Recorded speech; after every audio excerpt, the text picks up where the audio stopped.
শেষ গান প্রতিটি মঞ্চে যেভাবে শোনাই এখানেও ঠিক সেই আবারও একইভাবে আমার দেশের উদ্দেশ্যে, বীর জওয়ানদের উদ্দেশ্যে। আমরা এই যে প্রতি বছর প্রতি অনুষ্ঠানে মেতে উঠি, এই যে আজকে সবাই একত্রিত হয়েছি, আমরা কিন্তু একটা খুব সুন্দর মুহূর্ত, আমরা কিন্তু সব ভুলে নিজেদের আনন্দটুকু নিয়ে মেতে আছি।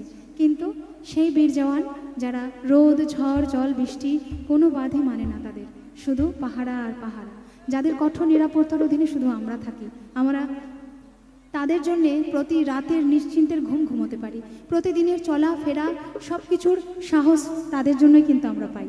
তো তাদের উদ্দেশ্যে রইল আমার একক গানের অনুষ্ঠানের শেষ পর্যায়ে শেষ গান। তো চলুন এই মুহূর্তেই আমরা যে গানটি এই মঞ্চ থেকে পরিবেশন করব, আমাদের দেশ মায়ের প্রতি শ্রদ্ধাঞ্জলি জানাবো, সেই বীর জওয়ানদের প্রতি আমরা শ্রদ্ধাঞ্জলি জানাবো। সম্মান শুধু আমরা ইস্যি বলে নয়, সম্মান ভারতবাসী হিসাবে জওয়ানদের দেব, তাই তো?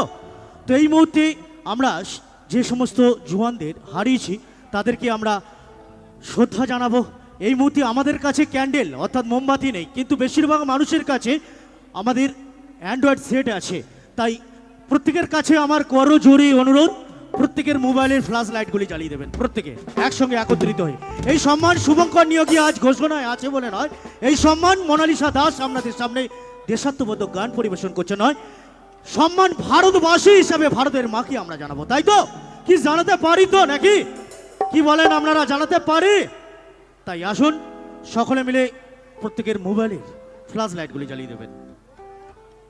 আমার জন্য নয়, আমাদের দেশের জন্য। চলো সবাই।